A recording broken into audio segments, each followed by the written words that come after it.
अपनी प्यास बुझाने के लिए जल चाहिए मुझे, वास्तविक जल। रश्मि प्रभा की स्मृति जगाकर गणेश को संकट में डालने का प्रयास करने वाला भंडासुर अब स्वयं अपनी स्मृतियों के जाल में उलझ गया है। किंतु अब तो गणेश भी किसी उलझन में दिखाई दे रहा है। माता, मुझे लगता है गणेश चिंतन में है, क्योंकि उसे शीघ्र इस महिष आक्रमण का तोड़ सोचना है। अन्यथा माता और उनकी सेना अपने वचनानुसार आक्रमण के लिए तो क्या, स्वरक्षा के लिए भी अपने शस्त्र नहीं उठाएंगे।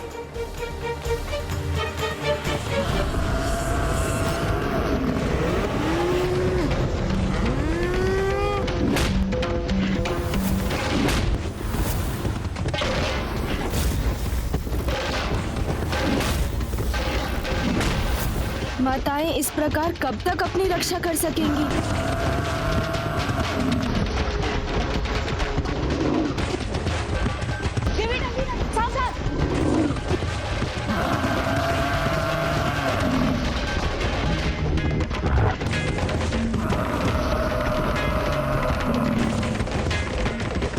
मैं अब तनिक भी विलंब नहीं कर सकता।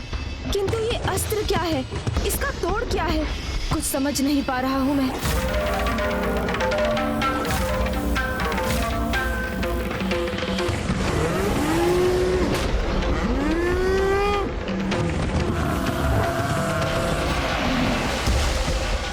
माता, मुझे आशीष दीजिए कि मेरी बुद्धि शीघ्र कुछ समाधान सोचने में सफल हो सके।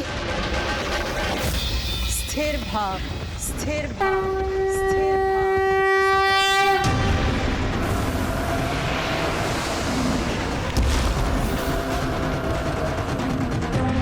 जिस प्रकार सागर की गहराई में उतरकर रत्न प्राप्त होते हैं, उसी प्रकार किसी भी समस्या का हल ढूंढने के लिए स्थिर रहकर बुद्धि की गहराई में उतरना आवश्यक है।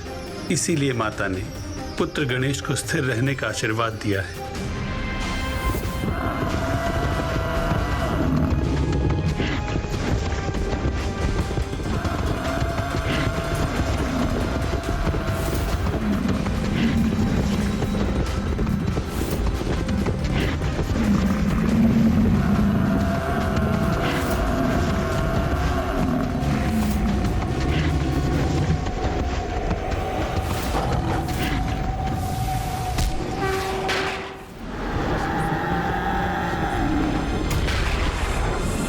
जिसका अंत स्वयं पाप विनाशिनी सिंह वाहिनी, अपने भीतर 9 देवियों का रूप समाहित रखने वाली आदि स्वरूपा, अपने घंटे के नाद से ही शत्रु को मूर्छित करने वाली और अपने दर्शन मात्र से मोक्ष के द्वार खोलने वाली, अनेक सिद्धियों की दात्री, 10 भुजाओं में अस्त्र शस्त्र धारण करने वाली माता दुर्गा के रौद्र रूप से ही संभव है। माता दुर्गा के रौद्र रूप से ही संभव है।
युद्ध के इस चरण में तो मैं माता को भंडासुर के अस्त्र का तोड़ बताने में सफल हुआ।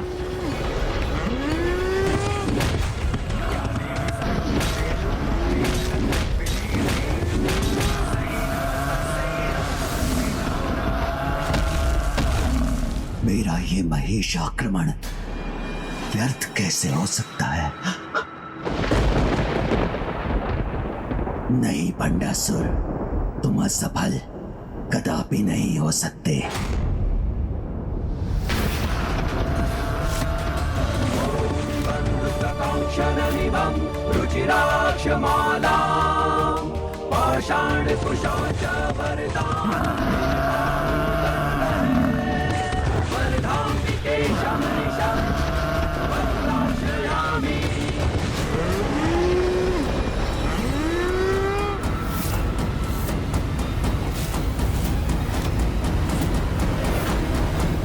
ये महिषासुर जितनी बार भी धराशायी होंगे, उतनी ही बार दुगनी शक्ति से पुनः उठ खड़े होंगे।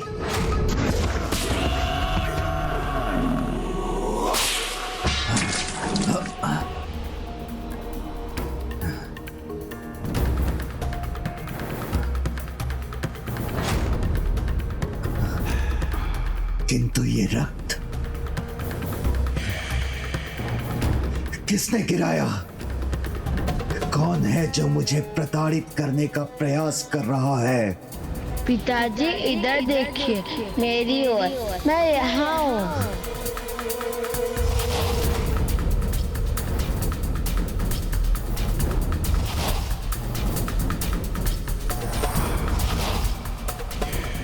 पिताजी, आपके पुत्र आपकी सेवा में हैं यहाँ। नहीं, मिटा दूंगा मैं इस रक्त को और इन सभी मिथ्या स्वरों को।